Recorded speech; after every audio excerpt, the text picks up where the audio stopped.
You can turn the mic maybe down just a little bit if you don't mind. Bismillah. Jayed. Perfect. Bismillah. Alhamdulillahi wahdahu. Wassalatu wassalamu ala man la nabiyya ba'dahu. Wa ala alihi wa sahbihi wa man tamassaka bi sunnatihi ila yawm ad-din. Wa sallama taslima kathira amma ba'd.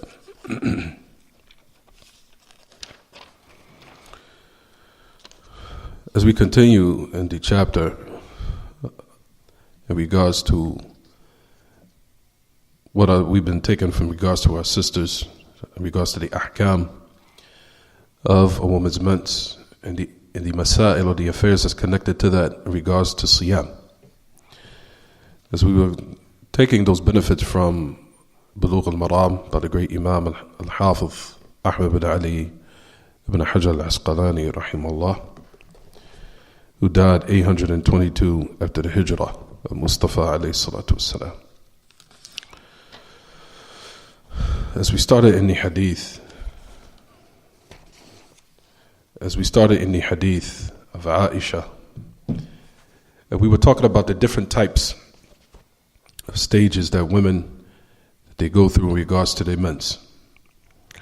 We said number one was hayd, a woman's mens, in which if a woman wanted to know whether or not she was on her mens or not, then she would go through these steps. As we talked about last class, the first step is to go by what they call by al-ada, to go back when her mens was normal. And when it was normal for a duration or period, and then it became after that abnormal, where it started to now take a method or a type of way in which a woman now says her mens is off, where it's something weird or something strange starting to occur. We said in order for a woman to know whether or not she's on her mens, we said number one, she goes by her ada. She goes by the time when it was normal. And we said that's due to the hadith in which we talked about last class, hadith Asma binti Umais. He says that, everyone. The hadith of Hamna binti Jahsh, who's Zainab binti Jahsh's sister, who's one of the wives of the Prophet ﷺ, was Zainab. She had a sister, her name was Hamna binti Jahsh. But anyway, he says, كنت استحاض حيضة كثيرة شديدة فأتيت النبي صلى الله عليه وسلم أستفتيه فقال إنما هي ركضة من الشيطان فتحيضي 6 أيام و7 أيام ثم اغتسلي فإذا استنقأت فصلي 24 أو 23 وصومي وصلي فإن ذلك يجزئك وكذلك ففعلي كل شهر كما تحيض النساء. To end the narration. Well, we said that Hamna bint Jahsh was the sister of Zainab bint Jahsh, that she had what they call istihada. And this is what we talked about last class, about 3 weeks ago. We was talking about the different categories of blood in which a woman faces when either, number one, she's on her mens. Number two, she's on something called istihada, which is a sickness or a hemorrhage of a vein, but it's not a mens. Number three is postnatal bleeding. That's what we discussed last class. How does a woman differentiate between this type of blood? How does she do it? What are the steps? As we talked about before last class, we said a woman would go by when her mens was normal. And once it becomes abnormal, she was still based on her mens based upon the time when it was normal, or at the time when it usually will start. When it was on time, every month, habitually. It usually is a sign that a woman is on her mens is that usually accompanies, not all the time, but in most cases, what accompanies along with that, she will have cramps. When she has those cramps, that's usually an indication that what she's on right now is a mens. But at any rate, during the time of the Messenger of Allah ﷺ, as they also likewise were faced with the same or similar hardships in which our women face today. Because during the time of the Messenger of Allah ﷺ, some of the women had immense, and some of them had something else which is called istihada, which is not immense, but it's blood that is emanating and coming out from the woman, from her private part, but it's not immense, it's something else. So we talked about the meaning of istihada. We said that the meaning of it is called damu fasad or damu irq, or what they call damu fasad or damu irq or nazif dim. But the meaning of istihada is either, number one, it's not immense, but it's called a broken vein, or damu fasad. They call it damu fasad, meaning blood that is, you could say, for lack of better words, that is bad blood. Third, it's called also a hemorrhage. It's called a hemorrhaging. You'll find that the hadith of Hamna binti Jahsh, she said, Kuntu ustahadu. So she said, verily, I had istihada, but it's not hayd, it's not immense. Rather, she had something else. And she said blood was coming out profusely in a very severe manner. So she thought it was immense, but in actuality, it was something else. She said, I came to the Messenger of Allah ﷺ, and I was seeking a fatwa. I was seeking an Islamic ruling in regards to my case. He said, إِنَّمَا هِيَ رَقْطَةٌ مِنَ الشَّيْطَانِ. So the Prophet ﷺ said that the reason why you're having this type of blood, because it's a kick from shaitan. Shaitan kicked the vein, or kicked, and which came as a result of it, the blood started what? Hemorrhaging. So the Messenger of Allah ﷺ said, wait 6 days or 7 days. Then make a ghusl, and if you become purified, then pray. He said, then pray 24 days, or 23 days. Then fast and pray. He says, for verily that will suffice you. And likewise, do that every month, just as women have their months, as if the women have their months. And he says, and if you have the ability, he said, to put off dhuhr, and pray it along with asr, meaning combine. Then make a ghusl, and likewise, when you purify, you said you pray dhuhr and asr together, if you want to make a ghusl and combine them together. And if you want, ثُمَّ تُؤَخِّرِينَ الْمَغْرِبِ وَتُعَجِّلِينَ الْعِشَاءِ. He said, then you put off maghrib, and then you hasten isha, meaning you pray them together. He said, ثُمَّ تَغْتَسِلِينَ وَتَجْمَعِينَ بَيْنَ الصَّلَاتَيْنِ فَفَعَلِي. And if you want to make a ghusl and combine between the two salat, then do so. He says also, if you wanted to make a ghusl for subh, for fajr, and then pray, then likewise, you can do so. Then the Prophet ﷺ said, that is the most be like and most liked of the two affairs to me. رواه الخمسة إلا النسائي وصححه الترمذي وحسنه البخاري. طيب, you'll notice in this hadith, which we talked about last class, we talked about that Hamna binti Jahsh, she thought she was on her mens, but in actuality, like we said, it was something else. So the Prophet ﷺ had said it was a kick from shaitan. So he said, wait 6 days or 7 days. When the Messenger of Allah ﷺ has said this, he was saying this along the lines, not to say that this is actually the days in which a woman has her mens in all cases. That's not what is meant or intended here. What is meant and intended here, he was going by what is the usual case, usually. That usually women have their mens for 6 days, or they have their mens for 7 days. So it wasn't actually him giving a general ruling for all women. He was just going by basically what was the majority of what takes place for women in regards to this. Because some women have a mens for 4 days, some women have a mens for 9 days, some women are different. But he was going based upon what was something that was the general, for what happens in most cases when a woman is what? In her normal state in regards to her mens. So a woman, when she reads this hadith, she should not just read 6 or 7 days and thinking that this is the what? The general hukum, or this is the general ruling. That's not the case. Rather, the Messenger of Allah ﷺ here was saying what? Do this because this is what usually, if a woman's mens is normal, this is what she would do in a lot of cases, or majority of cases. But like we talked about before, this is not a general ruling. This is something that is what he was just given as example of what will happen in majority of cases. But we know that their aada shahriya, or their mens, all of it is different at different times and different days. So the Messenger of Allah ﷺ said, once you become purified, فَصَلِّ 24 or 23. He says, once you become purified, then pray those 24 days or 23 days.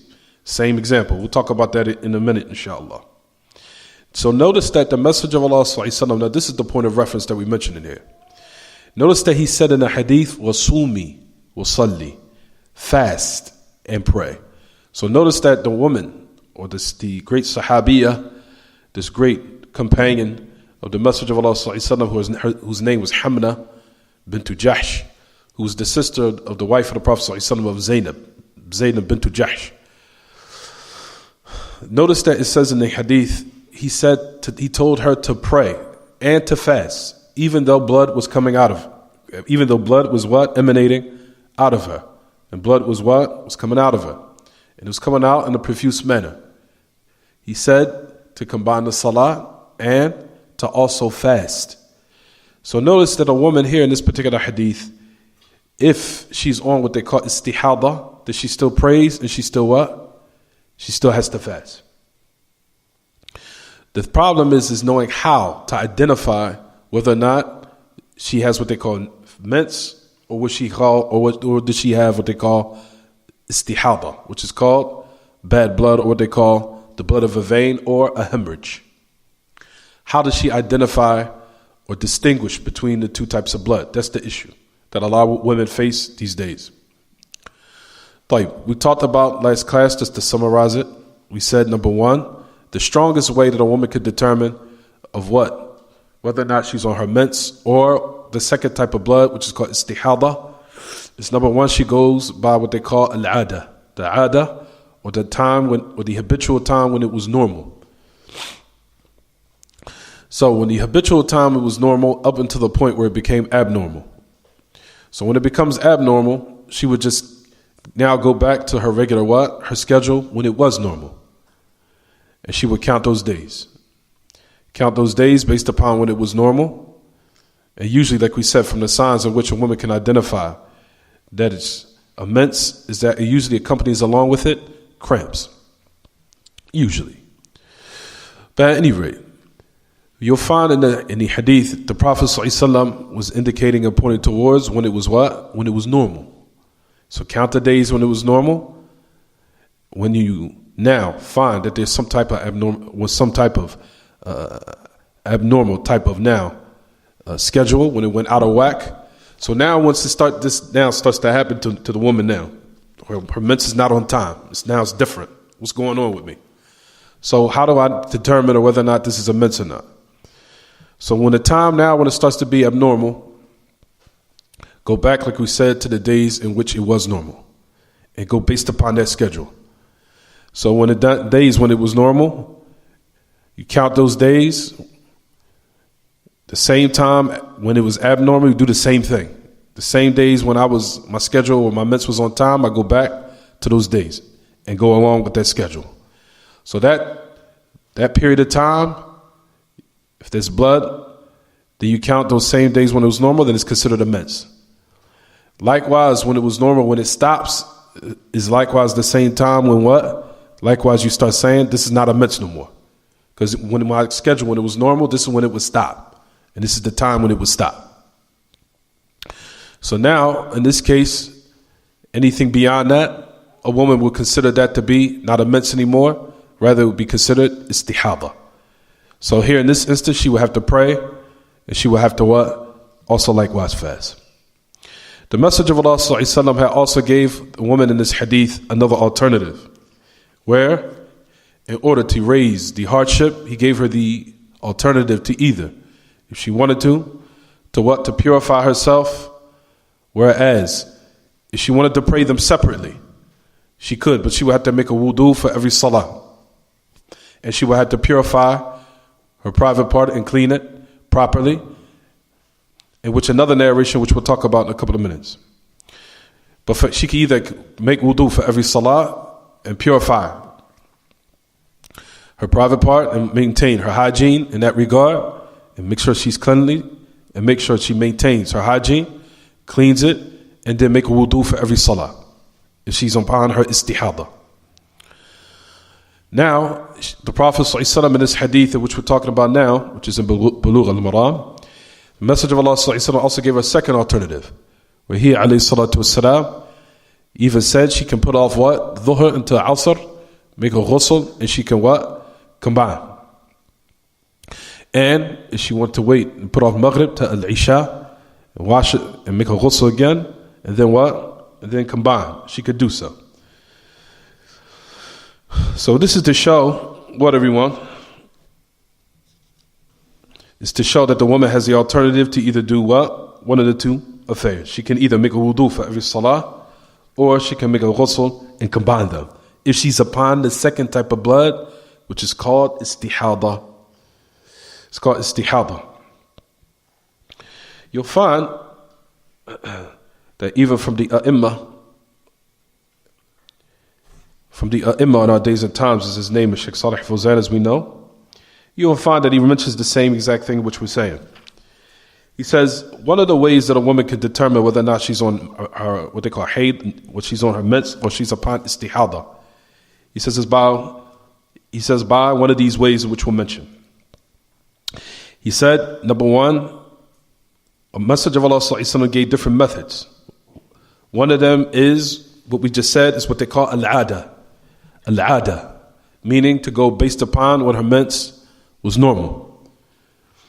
And when it became abnormal, she would just act as if she's still on her mens when it was normal, and go based upon those days, and count the same days and looking at the time when it was what? On time, and everything was regulated. That's one method. Then another method, it says, بيان كيف تعرف الاستحاضة نهاية حيضها وذلك بأن تختبر نفسها فتجلس في مركن وتصب عليها الماء وجاء في الحديث الأول أنها تميز بين الدم الأسود وغير الأسود. طيب. So that's one of the ways, is what they call al-ada, by based upon when it was normal. And the second method you'll find in the hadith when the Messenger of Allah ﷺ has said, when a woman can also likewise go to the second method, which is called tamyiz. Tamyiz. Tamyiz is when the blood has a certain type of characteristics. What are those characteristics? The characteristics you'll find in the hadith of Fatima bint Hubaysh, where the Prophet ﷺ said, he says, Al-Hayd damun aswad yu'raf. He said that the mens, he says that it's black and it has a smell to it. And it's thick. And it's thick. So that's the second method of how a woman predetermines or identifies whether or not she's on her mens or she's on istihada. So number one is either by the ada, by the time when it's normal, and the second is what they call tamyiz. Tamyiz. Tamyiz is when, like we said, when the blood has certain type of characteristics. From those characteristics, we mentioned the hadith of the Prophet ﷺ, which is of Fatima bint Hubaysh. We said, alayhi salatu wasalam, he said that the mens, he said it is black, and it is what? Is yu'raf, meaning it has araf. It has a araf. The araf in the Arabic language means it has a scent. Means it has a what? It has a smell to it. Also, usually a woman's mens it has a ghildah, that is thick. It's a ghalidh, it's thick. So that's the third characteristic. So that's usually how a woman would determine whether or not she's on her mens or she's on what they call istihada. So that's the second method. Then the Messenger of Allah ﷺ gave another method, where he said that a woman will what? As we'll discuss in a couple of minutes, that a woman would sit inside of what they call a basin or a container. And she will wait until she would see some type of yellowness, that it floats above the water. And which also we'll discuss in a couple of minutes, inshallah. Don't worry.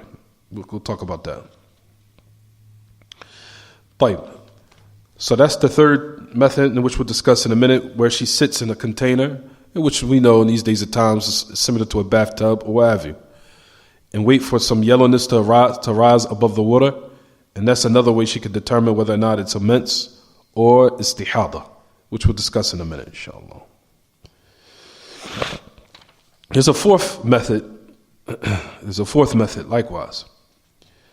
The fourth method is usually to go based upon who are the closest of her relatives in her family. That's a fourth method. which we'll discuss inshallah. It's the fourth method in which a woman can identify or determine whether or not she's on her mens or istihada. And like we said, we'll discuss that in a minute, bi'idhnillah jalla wa azz. So, based upon what we discussed, he said, فَإِذَا كَانَ ذَلِكَ فَدَعِ الصَّلَاةِ. Of course, by all means, we know the ahkam for a woman if she's on her mens. If a woman is on her mens, then what, everyone? Then a woman will leave off the salah. And she will leave off fasting. So that's the reason why we are given these type of ahkam in order to what? Teach our women whether or not, how to determine and identify whether or not she's on her mens or not. Because if she's on her mens, then it's not permissible for her to pray or fast. And if she's on istihada, then it's binding upon her to pray and fast. So that's the reason why we're discussing it.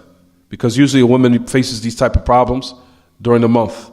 And men need to know this also likewise. Because if a woman is on her mens, it's not permissible to divorce her. But if a woman is on her istihada, then it's permissible for him to divorce her. So that's how a person should what? Know the ahkam and know the importance of the ilm in this regard. And a lot of people now, like we said, we just live in days and times, the ilm is not that important. It seems like to a lot of people, especially here, not in this area, but in general, you find it like the desire, somewhat, you see it slowly going down a bit, and you're trying to uprise and uplift the people to teach them how important knowledge is. Because knowledge is nothing compared to what someone being ignorant and falling to sin based upon ignorance. So a person needs to know these ahkam in order for to rectify his worship of Allah subhanahu wa ta'ala. The ilm is the light. And the ilm is the guiding light throughout this darkness that we live in this life, especially in these trivial times that we're in now. Because we live in some trivial times in which a lot of our youth are dying left and right, and a lot of our people are dying left and right due to the fact of sins, number one, and secondly, due to the fact of lack of knowledge and ignorance. طيب. So we said that's how first a woman determines whether or not she is a mens by her what? Her ada. That's number one. Number two is called tamyiz. Number three is to sit in that basin or that container. And number four is to go by the usual mens of her closest relatives to her. That's also how she would determine whether or not she's on her mens, which we'll discuss when the hadith is going to come, inshallah. طيب. So now, in regards to what the Messenger of Allah ﷺ had mentioned, he said, بيان كيف تعرف الاستحاضة نهاية حيضها وذلك بأن تختبر نفسها. So one, we discussed, alhamdulillah, we don't need to go over that again. So the Messenger of Allah ﷺ, he described this affair as being istihada, that it's a type of kick from shaitan. It's a kick. The shaitan aggravates the vein, and then the woman starts to hemorrhage this type of blood. As far as the ahkam,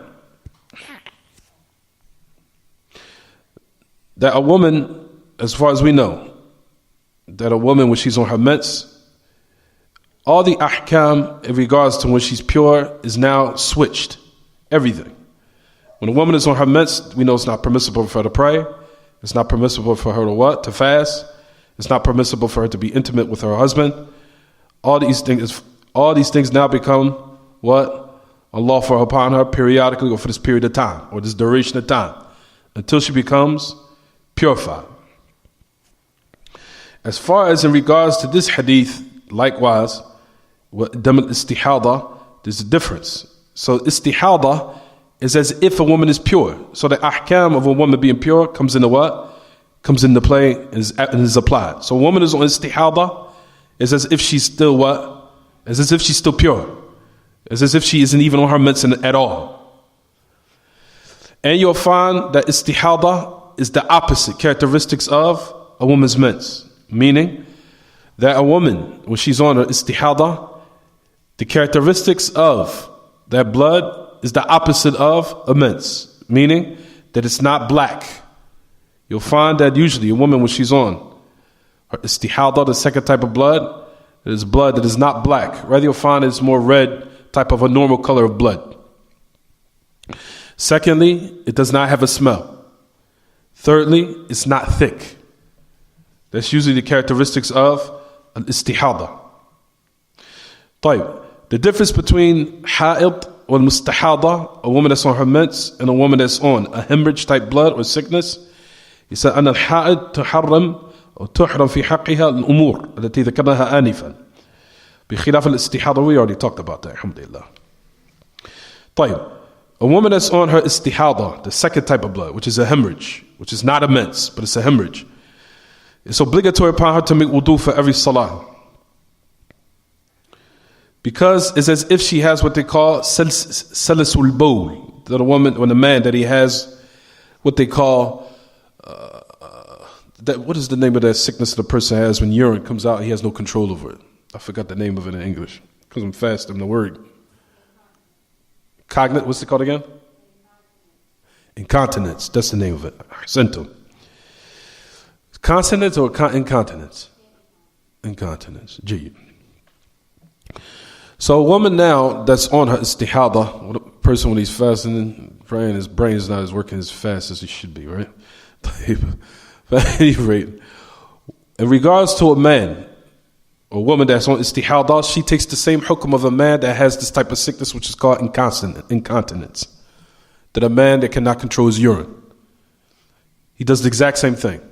So a man that cannot control his urine, what does he do for every salah? He purifies himself, where he washes and cleanses the part or the place where the urine came out, right? He purifies it. Or if he wants, of course, he changes his clothes, or he purifies the area. He purifies it, and he will make a wudu for the salah, and then he would pray. And whatever urine came out while he was praying, that is mu'fuun an, that is overlooked. It's overlooked. Is it clear what I'm saying? So now that's in regards to a woman that's upon istihada, the same exact thing. A woman that's upon istihada, she'll purify the area where the blood is coming out and where it's emanating, clean it, then make a wudu for the salah, and then what? And then pray. So she'll make a wudu for every salah. وقد أرشدها النبي صلى الله عليه وسلم إلى أنها تستنجي وتتلجم بمعنى أنها تضع شيئا من أعلى فرجها من القطن. So the Prophet صلى الله عليه وسلم is talking about the woman that is upon istihada. He says that she will what? She'll make a stinja, meaning purify the area. وتتلجم, wrap it up. Or put something upon her private part of cotton or other than that, in which it will prevent the blood from coming out. Then she will what? Make wudu and pray. And she would do that for every salah. For verily she does that and blood still comes out, then the salah is still what? It's still valid. Even if blood comes out, it's called in fiqh ma'fuun an, that it's overlooked. So salah is still what? Valid, regardless of whether or not blood is still coming out or not coming out. كما لو أنا إنسان به سلس بول. We already talked about that, alhamdulillah. طيب, another hukum. Likewise, you'll notice that a woman is on her mens, أن كل من الحائض والمستحاضة يجب عليهما الاغتسال عند نهاية الحيض لرفع الحدث الأكبر. وهذا واجب على الاثنتين وهذا محل الإجماع عند العلماء. That a woman that's on her mens, of course we know once a woman is not on her mens anymore, it's obligatory upon her to make a what? A ghusl. It's obligatory. Once the blood stops, before she becomes intimate with her husband, she has to make a ghusl. She has to make a what? A ghusl. Likewise, the same thing for a woman that's upon istihada. She does have to make a what? Make a ghusl. يجب عليهم الاغتسال. Especially after the mens is what? Is over. Like we talked about before, a person would say this is confusing. How is it confusing? Number one, it's clear. As far as a woman that's on her mens and it stops, that's clear. But how does a woman now have to make a what? A ghusl at the end of istihada? What we were talking about here is, we're talking about going back to what we discussed a couple of minutes ago. We say that a woman identifies whether or not she's on her mens or upon istihada by what? What was the first step? The first step is called what? It's called the ada. By her habitual time, when it was what? When it was what, everyone? When it was normal. So when she she has istihada, and she's going by those days in which she's counted as if she was upon her normal schedule, that duration, until when it stops normally, even though blood's still coming out, she still will what? At the end of the time, on that day, where she more than likely knows when her mens stops, then she still will make a what? A ghusl, even if she's upon istihada. Because she's considering herself during those days as if she's what? She's on her mens. Until in the end of that final day, when her mens usually cuts off, she will make a ghusl on that same time and that same day. Likewise, she would do the same thing when she's upon istihada. Is it clear what I'm saying, sisters? Is it clear? Jay. The women know exactly what I'm talking about. فَرَافِعِ الْحَدَثِ الْأَكْبَرِ. That's in order to take off the what? To remove the major state of impurity that she's in. If blood now comes out after that, then like we said, that's not considered a mens anymore, right?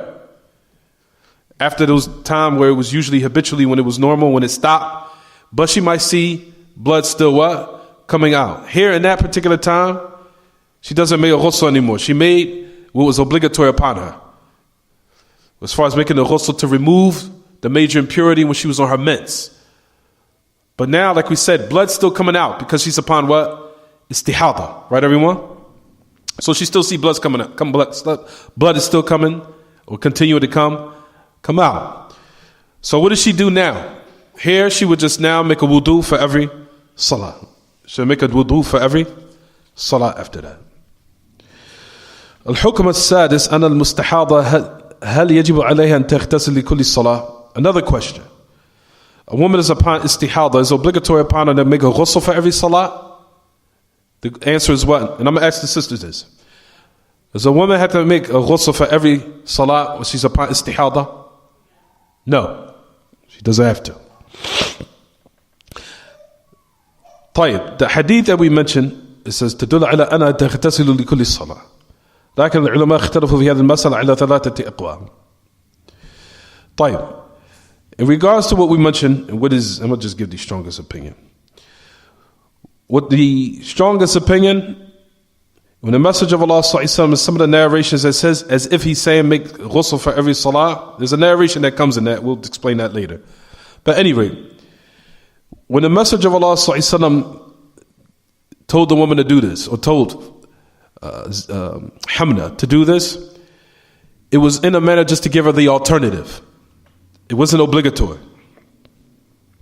He says الرأي الثاني في عدم مشروعية الاغتسال لكل صلاة لا استحبابا ولا وجوبا. He said because we know that a woman making a ghusl for every salah, in that is a hardship upon a woman. It's a severe hardship. So the strongest opinion is that she does not have to what? Make a ghusl for every salah. She does not have to. But she has the alternative. She has an alternative that if she wanted to combine, she can make a what? A ghusl and just combine dhuhr wal asr. And that's for her own choice, for her own comfort, if she wants to do that. So the affair is upon what? Upon whether or not the woman has the alternative or have the time or she has the choice. If she wants to make wudu for every salah, she can do that. Or if she wanted to make a ghusl and combine between the salat, then she can do that. So that is what is the strongest opinion in this regard. But a woman, for regards to istihada, does not have to make a ghusl for every salah. Is it clear what I'm saying, everyone?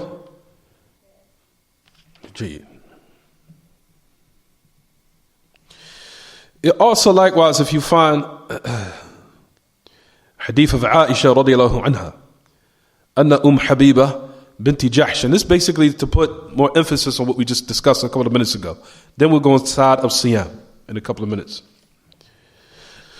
On the authority of Aisha radiallahu anha, it says أن حبيبة بنت جحش شكت إلى رسول الله صلى الله عليه وسلم الدم فقال أمكثي قدر ما كانت تحبسك حيضتك ثم اغتسلي فكانت تغتسل لكل صلاة. This is what I'm talking about now. Because some of the women probably say, well, we didn't take any hadith saying that a woman can make a ghusl for every salah. What are you talking about? This is what I'm about to say right now. Listen to the hadith of Habiba binti Jahsh. This is not Hamna. This is Habiba binti Jahsh. But all these were the daughters of Jahsh. Hamna, Habiba, and Zainab. Zainab binti Jahsh was likewise the wife of the Prophet ﷺ. So yeah, Hamna, they were all sisters, Habiba and Zainab. So notice that those sisters had the same type of what? Problem. They had istihada. So they came to the Messenger of Allah sallallahu saying, what do I do? Do I pray? Do I fast? What this blood that I have, what is it?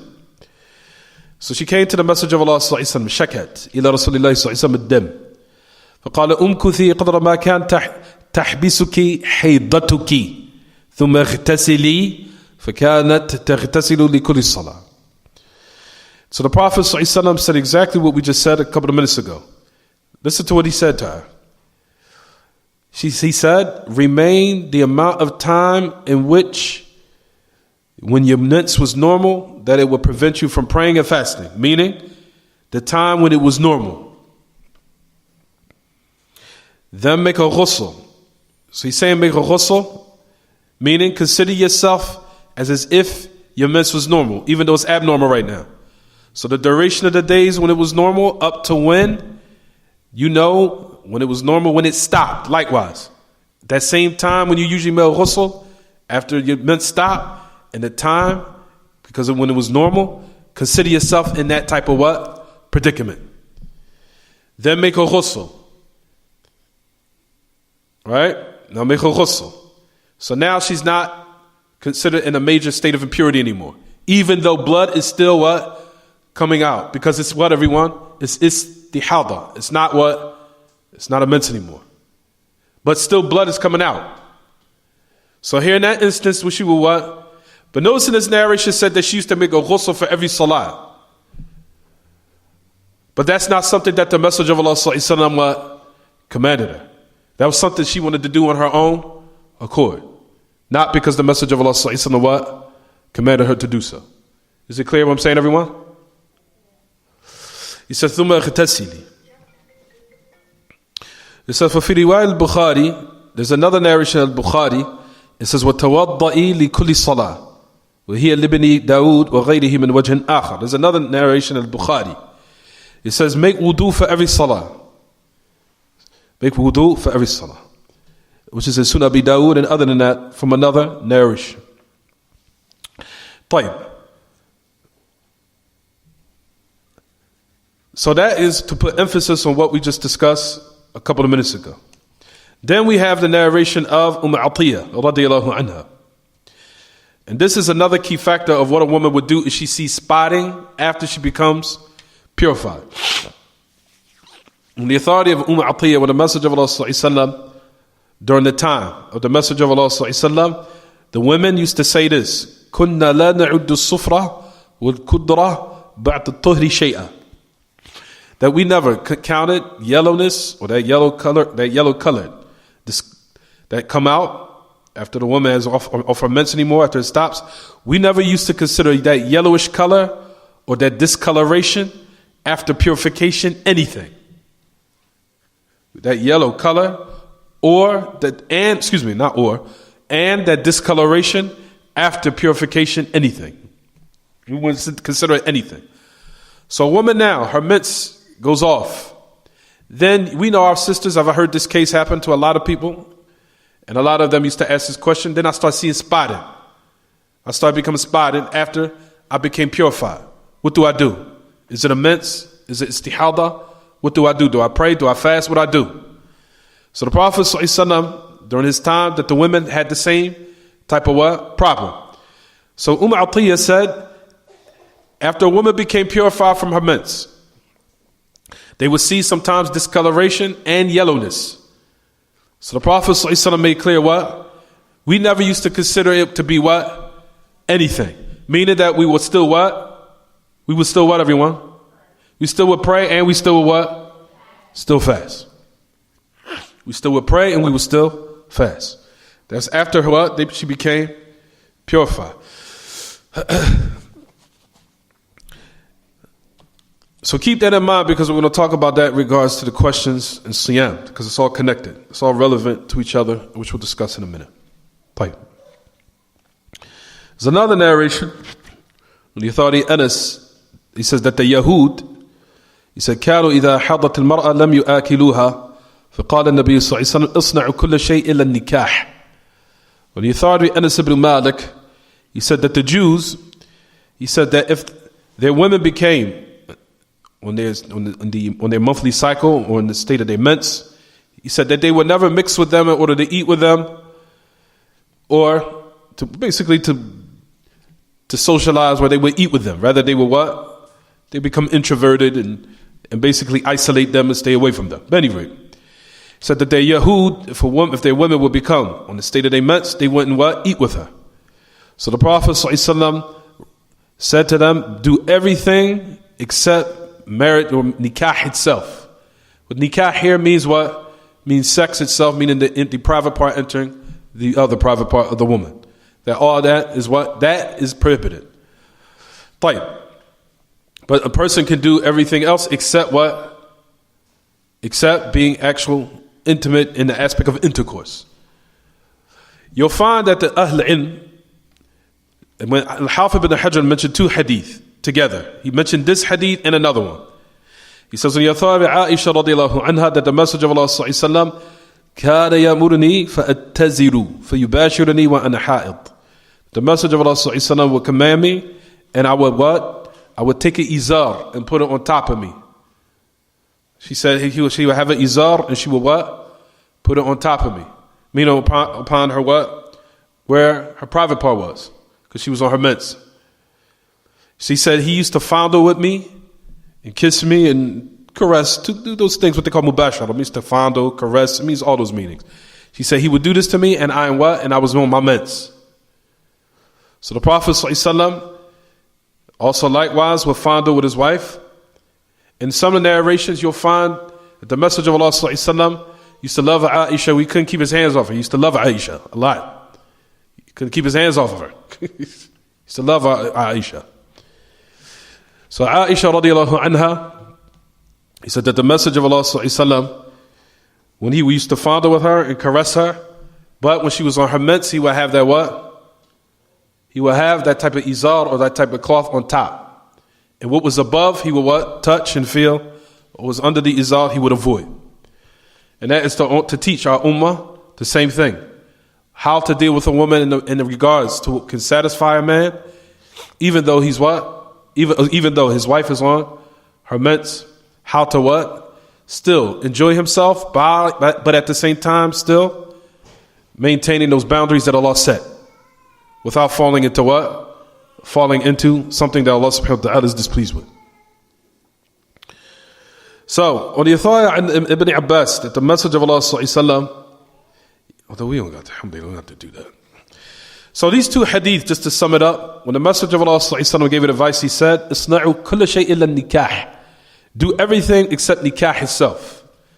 Meaning, do everything except the actual act of intercourse. If a woman is on her what? Is on her mens.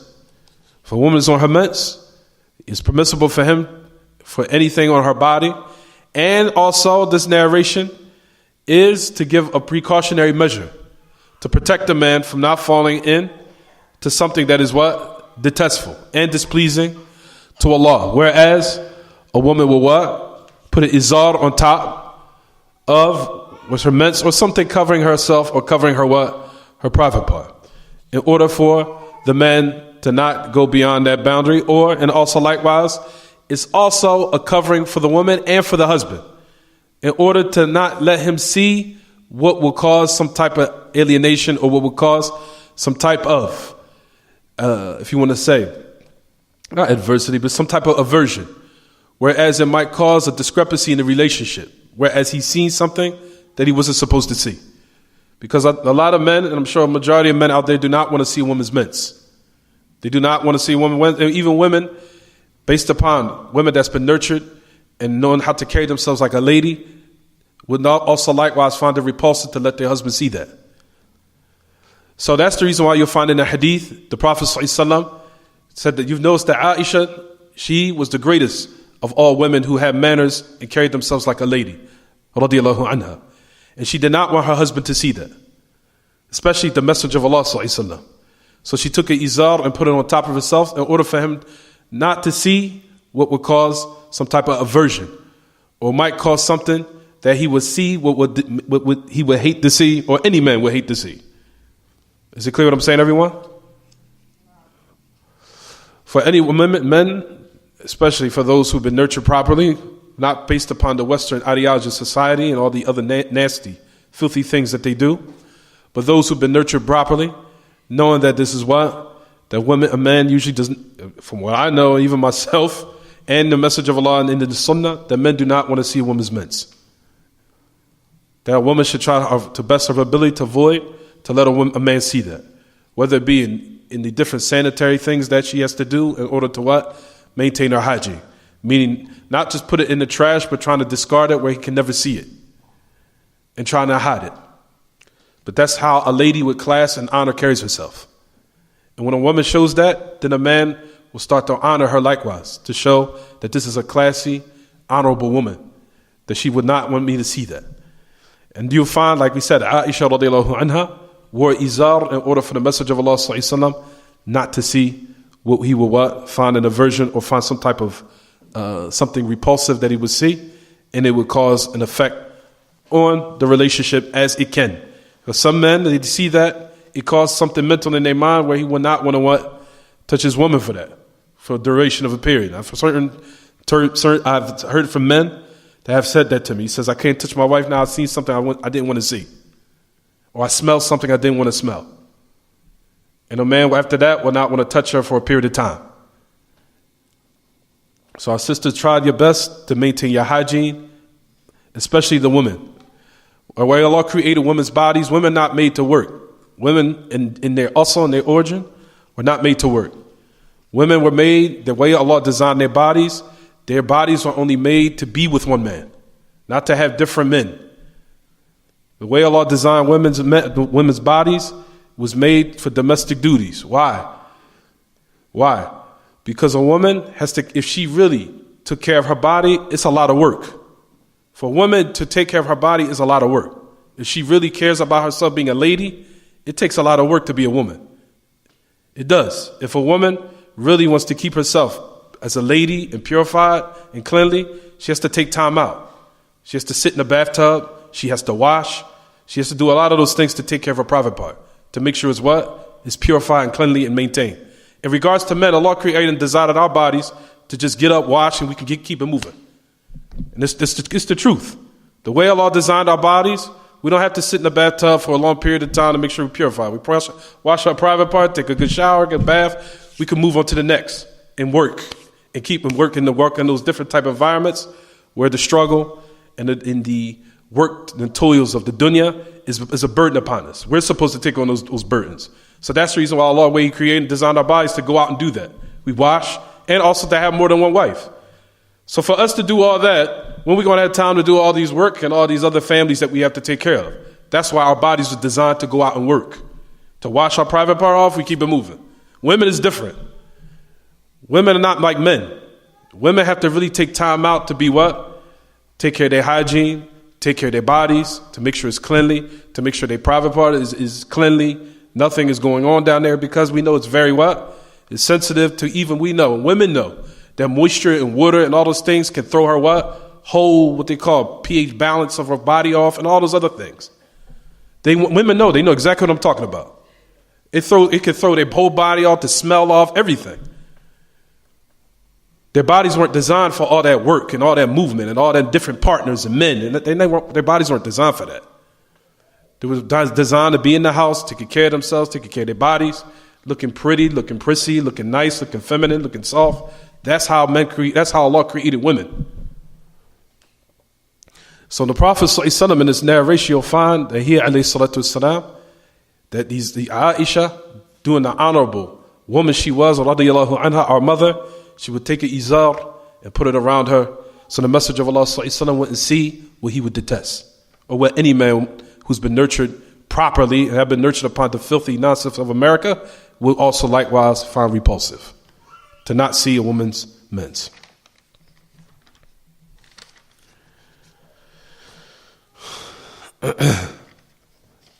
So these narrations,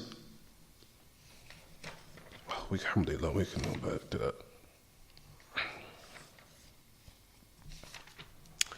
We'll go back to the Siyam now. Alhamdulillah. Type. So that's based upon that. Let's go back to Siyam. Go back to the fatwa in regards to what? Siyam.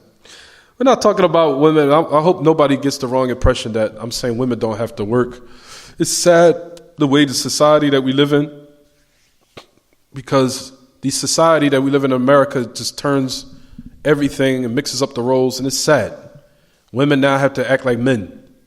And it's not because some of them want to, it's because they have to. They have to be aggressive like men. They have to, in order for them to be strong, they have to turn their attitudes like a man. And it becomes bad to the point where women don't know when to turn it off. And the same thing with men. Men now these days are very sensitive. They can't take any criticism. They're very, very quick to get angry and upset. They have attitudes like, and they're real moody like women now. They talk like women now. And to the end of it. So and then now a lot of them don't even want to work anymore. So they want to be like a woman and stay in the house. And they don't know when to turn it off either. And switch to be like a man again. So this is what this society has done. It's switched up and mixed up everybody's roles. To the point where, like we said, all this chaos is taking place is the result of it. So if everyone would go back to their fitrah and how Allah created them, there would be harmony amongst the societies and the households. Because everybody knows their role and they know their duty in order for everything to work together. طيب. Ask a question. That's in regards to pregnancy. Yeah, no problem. طيب. Ask a question. Is it invalid for a woman's fast if she sees blood and she's pregnant? If she sees blood while she's pregnant, blood comes out or yellowness comes out. That's a question. Woman's pregnant. She's pregnant. But she's seeing blood come out. Blood's coming out. Or some yellowness. What does she do? What does she do, sisters? It doesn't matter. Y'all could be wrong. It doesn't matter. The most important thing is you tried. If all of us was ulama, none of us would be in this class right now.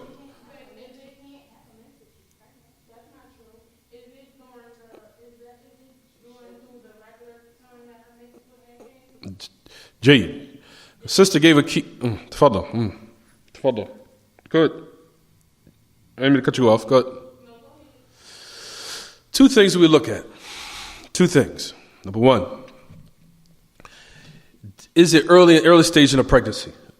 If it's in the first stage, for example, she just became pregnant, meant stop. Usually when a woman's meant stop, that's usually the indication what? She's pregnant. It's usually an indication she's what? She's pregnant. Fine. If it's in the first stages, it's in the first stage. Jay, Ahsan. If it came at the time where it usually comes on, so now that little bit of blood is coming out as what? Right, because the body it didn't become acclimated to the whole pregnancy yet. It's still carrying on from when she had her mens normally, right? And it carried on in the early stage of the pregnancy. So in that duration, if it happened that blood came out during those days when she had her mens, then that blood is what?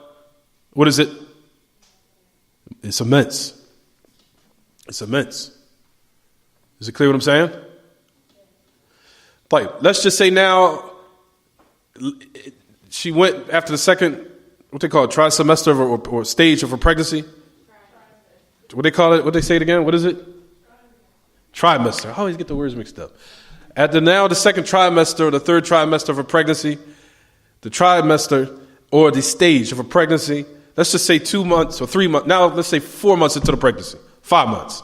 Some blood that just haphazardly that just came over out of nowhere, no reason, at any given time. And it wasn't agreeing with her what? Her mens when it's normal. It was just some blood that just came out. Or some yellowness or some discoloration. What do we say?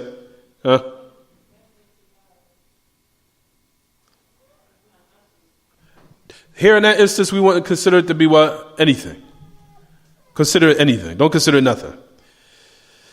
However, if it comes out now, at the end of the pregnancy,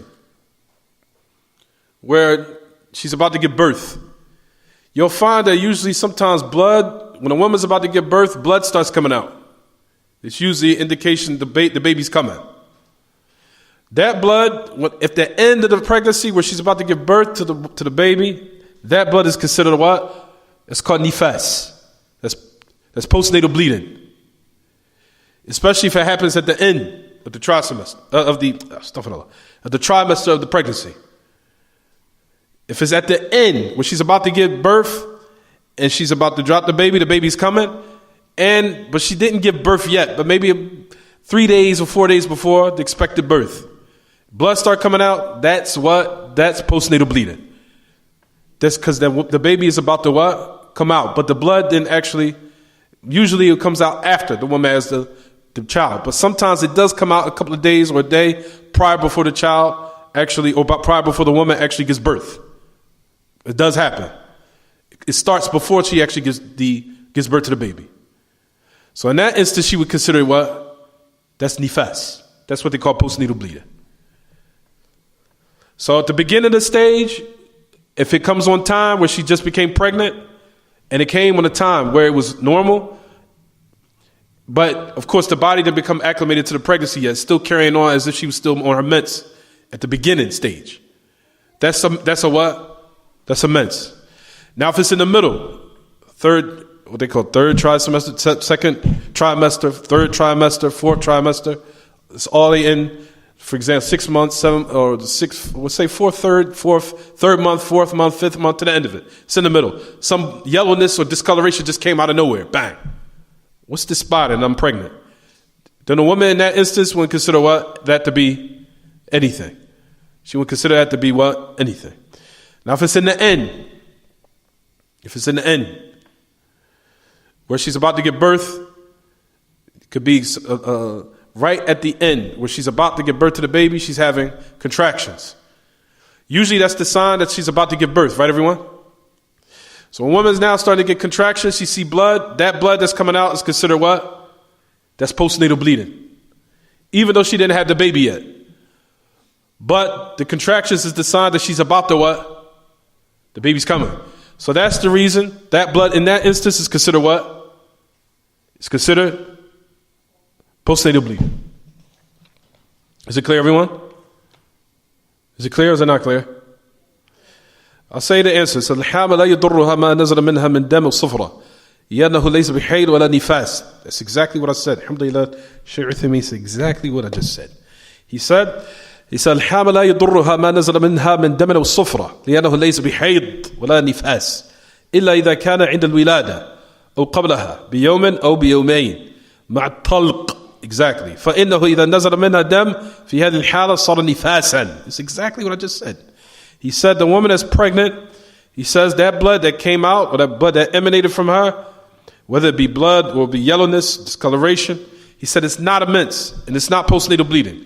He said except that عند الولادة, except when she's about to give birth, before it by a day or a couple of days with contractions. فإنه إذا نزل منها دم في هذه الحالة صار نفاسا. So blood starts to come out in this particular instance, or in this particular situation or condition. This is considered postnatal bleeding.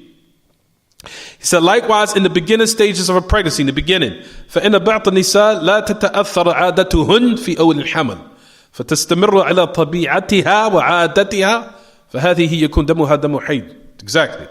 In the first stages of a pregnancy, on trimester, not trisemester, trimester, in the first beginning stages of pregnancy, some women, her normal mens is not affected due to the first stages or when she first becomes pregnant. It didn't get affected yet. So it will continue to be upon its regulated normal schedule in the first stage. So in that particular instance, the blood here is what? What is it, sisters? What is it? What is it? Beginning stages of a pregnancy. Mens. طيب. In regards to a woman now, I ask a question to the sisters. Does a woman have to fast when she's pregnant?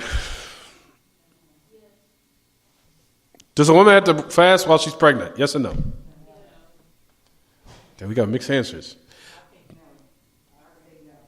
طيب, good answer. Good answer. Another good answer. All right. What's the other ones? Huh? Another good answer. Now we have to make tawfiq, bring all the answers together. طيب. So now we say in this regard, number one. The origin is that a woman, if she's pregnant, the origin is she has to what? She has to fast. That's the origin. هذا هو الأصل. So a woman doesn't just resort to say, I'm just going to feed, khalas, done. I'm pregnant, I don't got to fast. I'm good. No, the origin is a woman still has to what? Fast. There are some women out there, alhamdulillah, that their bodies are strong, that they can fast even though they're pregnant. It does happen. There's women out there that have very strong bodies. And a person would say, well, she's depriving the child. No.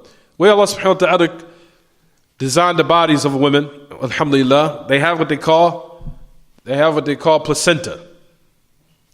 The placenta stores up all the nutrients the child needs or the fetus needs for its development and growth. It stores it in there. So a woman could go a long duration without eating, and that still could maintain the nutrients of the baby. So that's the origin. That's the asl. That's if a woman has the ability to fast, then she can fast. طيب, let's just say now she's facing difficulty.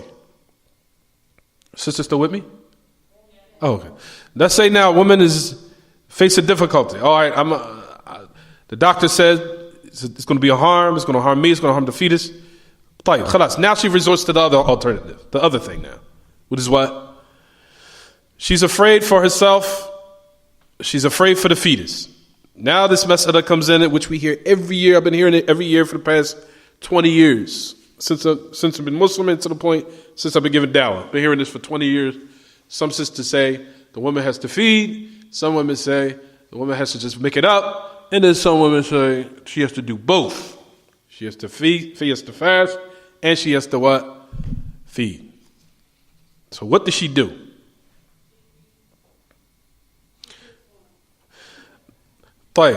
Based upon what one of our sisters just said, in this particular instance, as I said last night, like I said, even from when I was in the 90s, I leaned strong towards what Shaykh al-Albani used to say. He said the statement of Ibn Abbas and the statement of Abdullah ibn Umar, and he has a salaf for what he says. That a woman, that Allah Ta'ala has raised the haraj upon a woman as al-hama wal-murdi', a woman who's pregnant and a woman who's what? Breastfeeding. That she has, he says, فَإِنَّهُمَا يُطْعِمَانِ وَلَا قَضَى عَلَيْهِمَا. For verily they will feed, and they do not have to make up the day. That's the opinion of the great Imam Muhammad Nasruddin al-Albani. So if a woman takes that opinion, then we do not reprimand her. We don't get into arguments on the phone. We don't say, well, Sheikh so-and-so says this, or Sheikh so-and-so said that. If that sister wants to take her opinion of what the great Imam al-Albani says, then there's no problem, inshallah. Okay? Even though I lean towards something else, which is what the great Imam Abdul Aziz bin Baz and what the great Imam Muhammad Salih al-Uthaymeen, and also likewise in what the Legend of Da'ima says.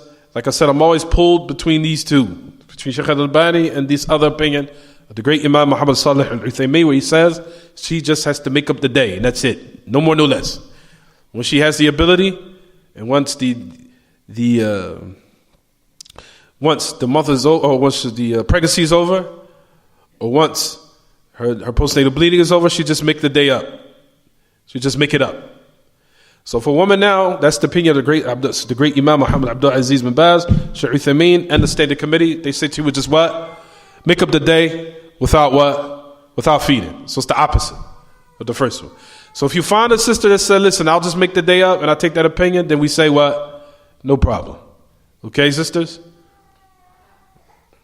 So no one should be ostracizing or reprimanding the other because they take another opinion in that regard. Like I said, I was upon the great opinion of Shaykh al-Albani for a long time. I took that opinion, that a woman would feed and that's it. Due to the fact, one of the reasons why I used to lean towards that, because taking into consideration the hardship upon women. First of all, her being pregnant. Second of all, then that she has to breastfeed after that. You understand, everyone? And usually days will start what? Accumulating. And then usually women, especially women who are very fertile, will have back-to-back children, back-to-back. So she's been missing a lot of months of Ramadan, especially women who are fertile. So days will start to accumulate. So it'll be a hardship. So that's one of the reasons why I used to be very leaning towards what the great Imam Muhammad Nasruddin al-Albani used to say. So like we said, if a person takes that opinion, then fine. We're not going to reprimand. We're not going to be arguing in our households. We shouldn't be arguing with sisters. We shouldn't be calling them, well, I have this dalil. Well, my dalil is this. All those other things, sisters, there's no reason for all that. It's all beating a dead horse, and it's all messing up your sisterhood. There's no reason for any argumentation. It has no reason for no disputation. There's no reason for one to be bickering and messing up their siyam over this masail, over these affairs. So if the sister calls and say, listen, I'm just feeding. This is why I take my position, what Sheikh Al-Albani says, then fine. Is it clear what I'm saying, sisters? So if a sister wants to feed because she's pregnant and she feels fear for herself or fear for the child, then no problem. But I know their sister's going to stay. Well, I read what Sheikh Salih Fawzan says. I know exactly what Sheikh Salih Fawzan says. He says that she has to feed and make up the fast at the same time. Both. She has to make up that day and she has to feed. So what does a person do? Like I said, I lean strong towards what the great Imam says, Sheikh Uthaymeen, Sheikh Abdulaziz bin Baz, and she just makes up the day. But we know that our sisters do take the other position, which Sheikh Al-Albani says, and he has a sadaf for that from the Sahaba, which is strong too. So if one was to take that position, then fine. Is it clear, everyone, what I'm saying? Because I hear this every year. Well, no, a woman just feeds. No, she just mixes it up. No, she feeds. No, she got to do both. Play it. So I'm saying here, if they take that position, then fine. And we will not, like we said, destroy our sisterhood and destroy our communities over these type of affairs. طيب. Another question to our sisters. امرأة يخرج منها دم مصحوب بالصفرة في غير عادتها الشهرية وقد استغرقت معها الشهر كله وصامت في ذلك فهل يكفي صومها في ذلك أم تقتضي? This is a good question to our sisters. So a woman, blood was coming out, مصحوب بالصفرة. Blood was coming out, was accompanied along with it, yellowness. It did not come in the time where her mens was normal. And it lasted with her a whole month. So she fasted in that. Is this fast valid? Or does she have to make it up?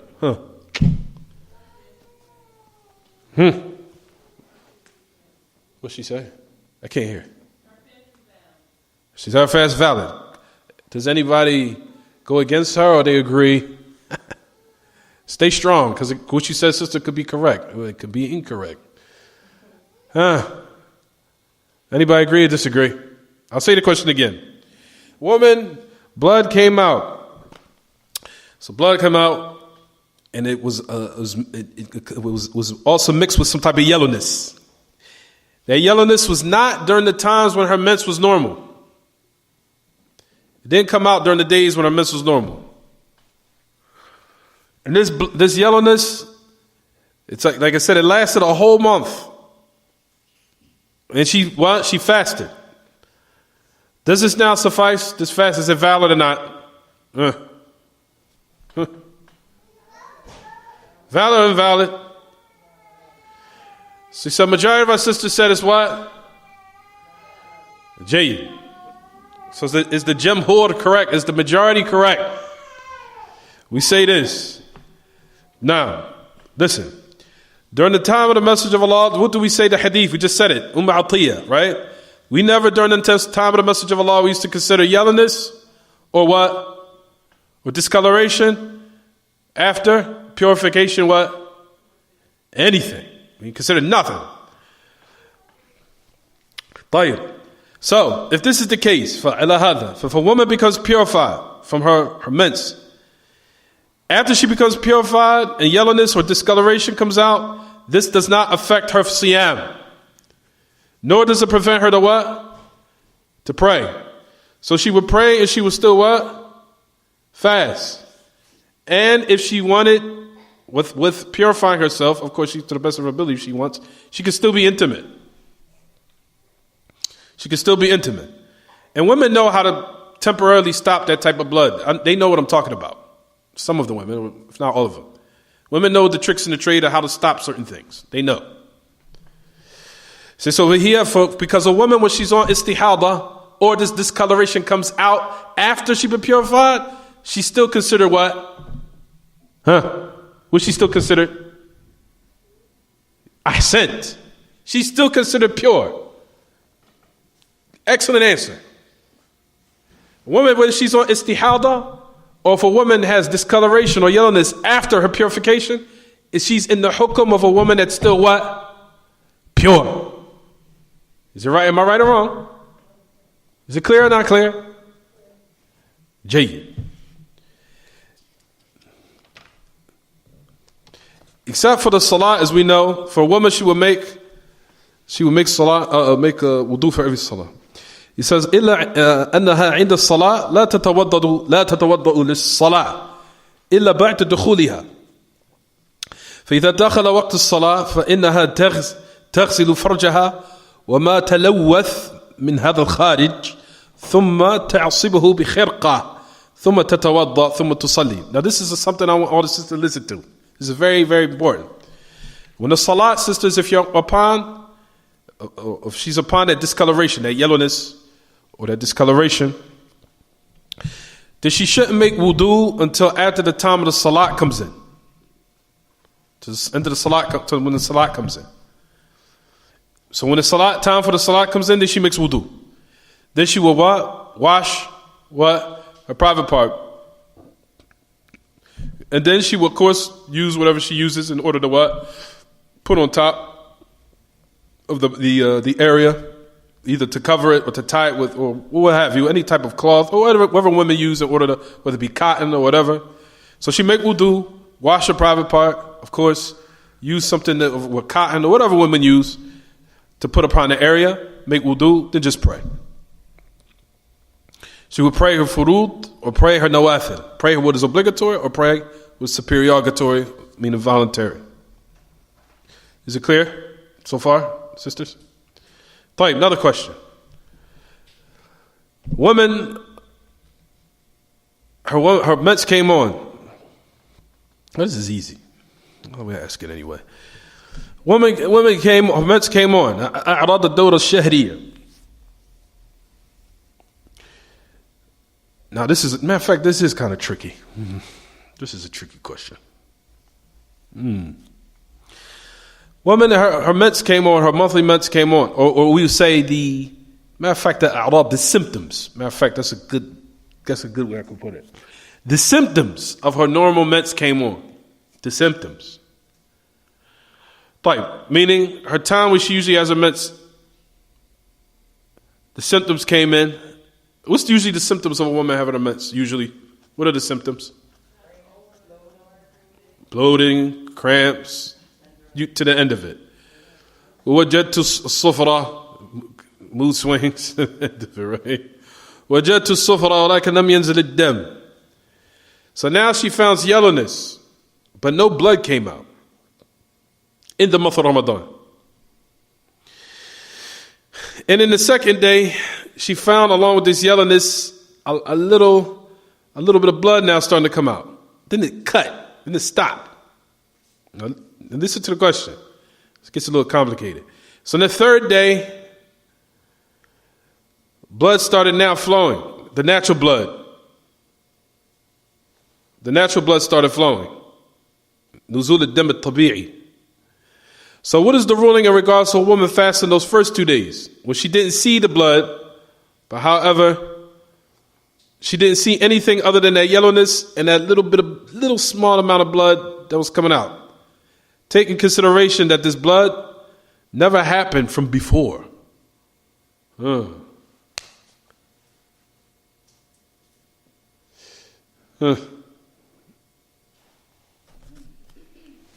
Quietness. Sukut.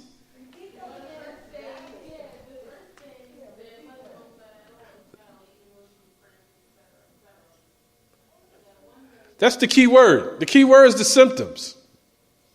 That's the key word. Symptoms of a woman's mens. Keep in mind, it says symptoms. Symptoms of a woman's mens. The symptoms.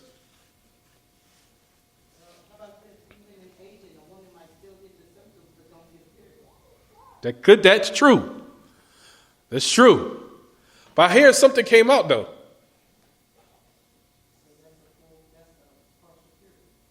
So you saying it's a period? So she's saying it's a period. It's a cycle. What do you say? What do you say?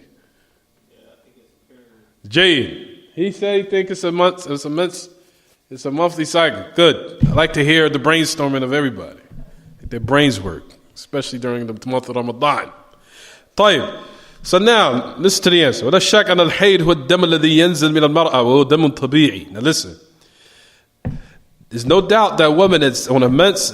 It is the blood in which comes out or emanates from the woman, and it's that natural, of course, the natural blood that Allah subhanahu wa ta'ala has written upon the women of Adam. That it comes on, of course, on specific times, and it has specific characteristics, and it has specific symptoms. بأعراض معلومة. Symptoms.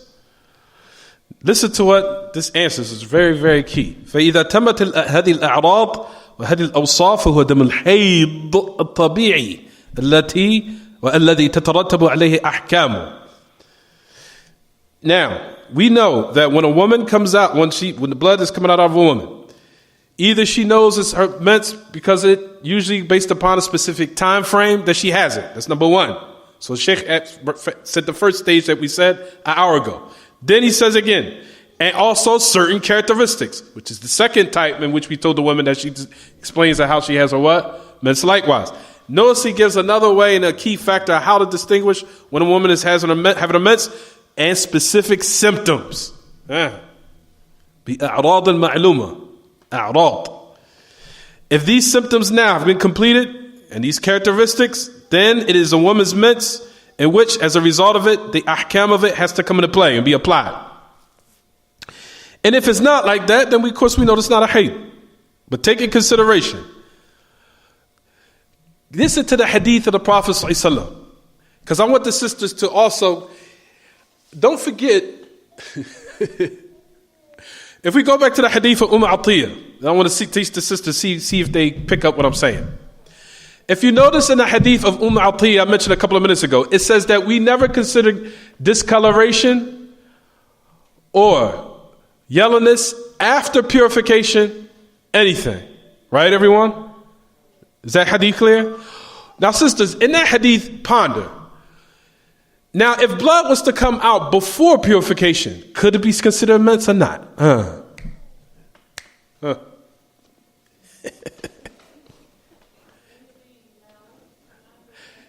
Based upon this hadith, understand the hadith. Even though the answers you guys are still more than likely correct. I'm not saying that. But I'm not saying your answers is wrong. Your answers is on the right track. But keep in mind the hadith of Atiyah, because there's going to be another question I might ask you that goes against that hadith. Meaning, the meaning of the hadith. That if a woman gets a mens before, this type of discoloration or yellowness before purification, could it be considered a mens or not? I can't hear. What'd she say? Yeah, that's what I'm asking now. But it's all tied in together. Yes or no? Based upon that hadith. Jay, that's all I wanted to know. Keep that in mind. That's all I wanted to know. طيب. فهذه المرأة التي ذكرت أنها أصابتها أعراض الحيض ولكن لم ينزل الحيض وإنما نزلت الصفرة، فإن ظاهر الحديث عطية أن هذه الصفرة ليست بحيض، وعلى هذا في الصيام في هذه الأيام يكون صحيحا لأنه لم يحصل الحيض بعد. طيب, just listen. When a woman gets the symptoms of a mens, right? It didn't come on yet. Of course, it's still considered as if she didn't have it yet. So it didn't actually come on yet. But usually women know it's about to come on because of those symptoms starting to kick in. But it doesn't all happen simultaneously, does it, sisters? Usually woman gets cramps so she knows that it's about to what? It's usually about to what? Start. Am I right or wrong? It's about to start, but it did not start yet. Right? Right? Jay. So being that the case, here in this instance, based upon what this particular situation here, do she consider that a mens or not? I want to hear everything I've given you guys to confuse you so far. Do we consider this woman a mens or not?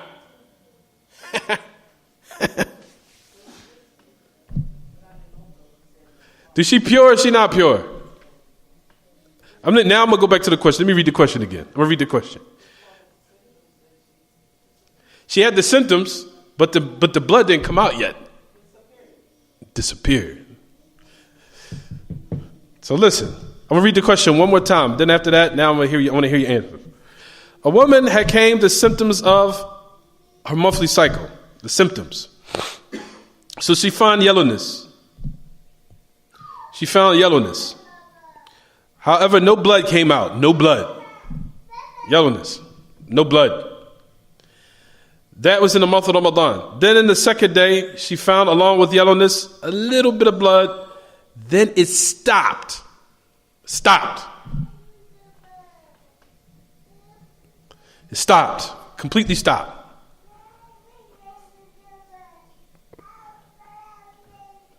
So it stopped, right?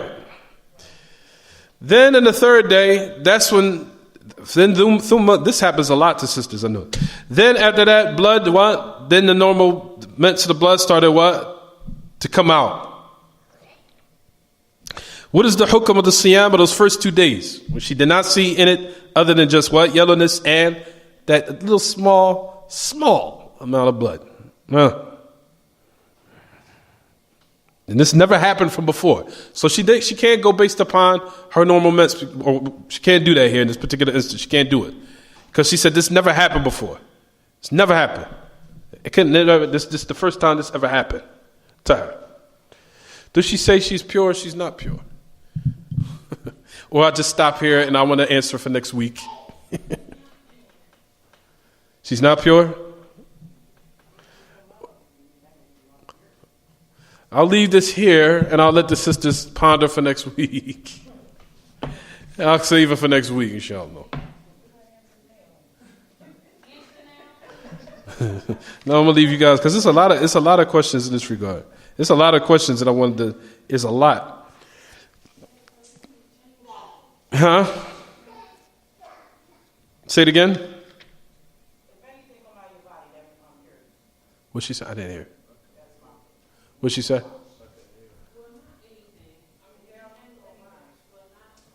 What? So what was the? I didn't hear. What she say? What she say? What was the answer?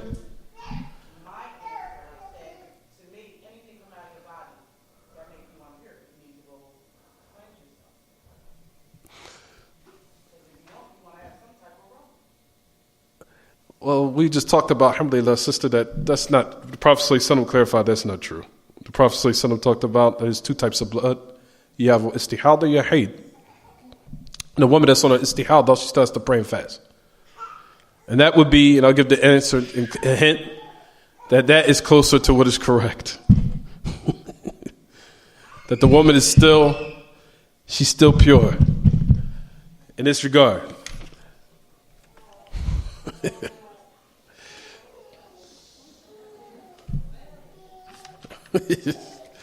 I'll explain it next week, inshallah. I'll bring it back because this is going to have to break down. This one was a little rough for the sisters.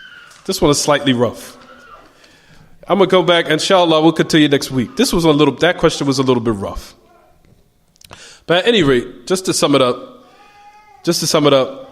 that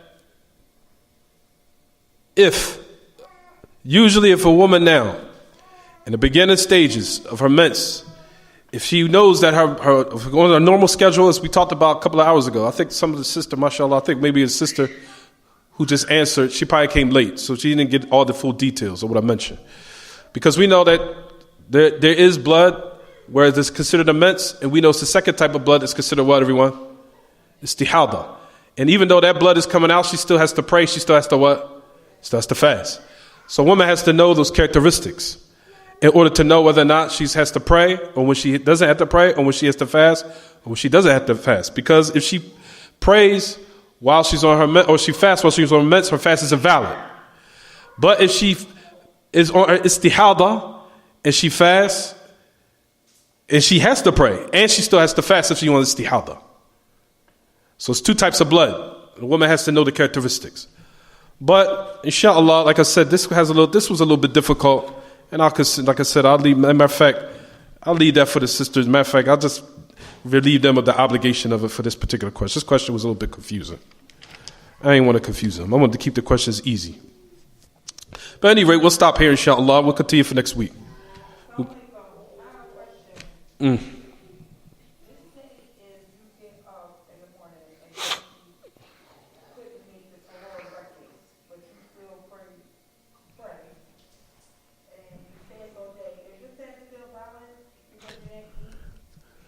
If you had the intention, do you have the intention before Fajr?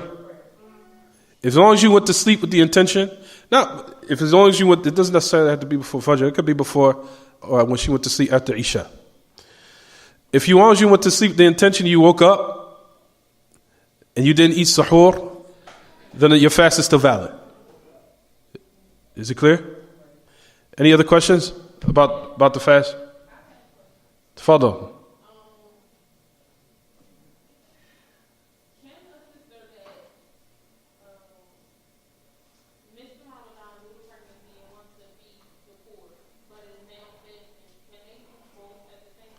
No. Sister has to, for what she missed of the days for last year Ramadan, she has to make that up on a separate occasion. So she cannot combine two siyam with one niyyah. Is it clear? The woman has to make, for this month now, she has to make her niyyah for what's siyam or what's wajib right now. And for those days that she missed from last year, she would have to make that up after the month is over with a separate niyyah for that particular month that she missed. Tafadal. No, as long as she's alive, she has to make it up herself. As long as she's alive.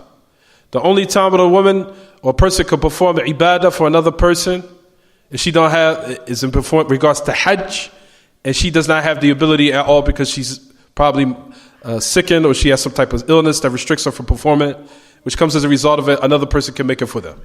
But as far as siyam and those type of ibadat, nobody can pray for you and nobody can make siyam for you.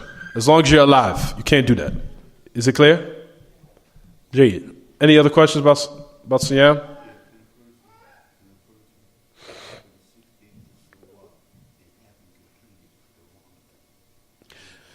There's some ikhtilaf in that issue in regards to a person that they can never fast Shawwal, even though they have not completed Ramadan. There is some khilaf in the issue. Some ulama say you can, some of them say you can't. In regards to, say, for example, they didn't complete Ramadan yet.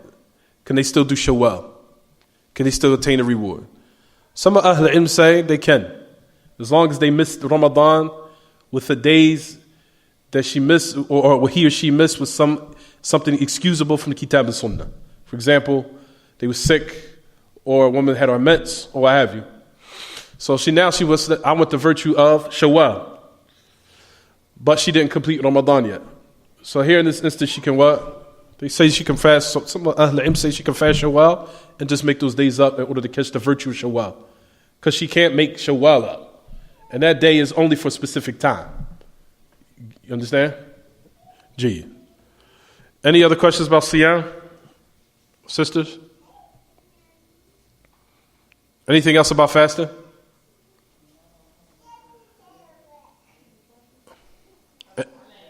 تفضل. السلام ورحمة الله. No problem.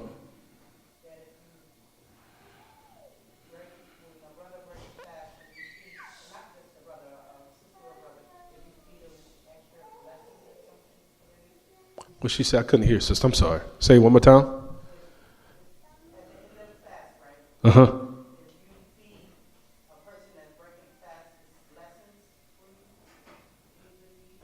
Oh, you're talking about if a person gives you at the time, or when you have to break it, a meal. You mean if they give you something to eat, do they receive that reward? Absolutely. Let's do to the hadith of the Prophet ﷺ. He said, "Man fatara sa'iman kana lahu mithla ajrihi wa la yanqusu min ajri as-sa'imi shay'a." That hadith. The Prophet ﷺ said, "Man fatara sa'iman kana lahu min al-ajri." He said, whoever breaks a person's fast, meaning you gave him something to eat to break the fast, he says he will have the reward, the person, meaning that gave you the date, the person, of course, that broke it, and you will get the reward of that same person that you gave to feed to help break his fast. You get that reward too. غَيْرُ أَنَّهُ لَا يَنْقُصُ مِنْ أَجْرِ الصَّائِمِ شَيْئًا. He says even though the person that you fed, he says that their reward won't be what? Incomplete at all. Rather, they're going to see full reward, and the person that gave you something to eat, or they fed you, they want to break your fast, they will get also similar the same reward. Exactly, no doubt. The hadith is authentic. It says, "Man fatara sa'iman kana lahu min al-ajri." It says, "Kana lahu min ajri as-sa'im la ajri as-sa'imi ghayra annahu la yanqusu min ajri as-sa'imi shay'a." That's the hadith. Yeah, I remember. That's true. So you give a person something to eat to help break their fast. They get the reward, and you get their reward, and the reward of when you're fasting your own fast. That hadith is authentic. Now, anything else?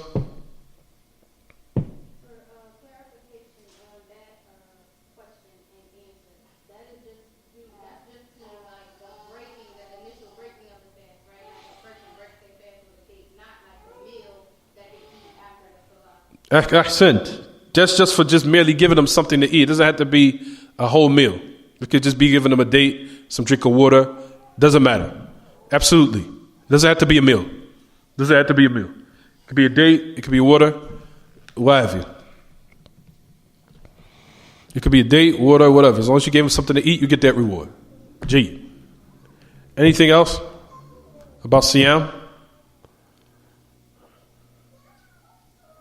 About fasting? You sure, sisters? Anything else about Siyam before we leave? About Siyam?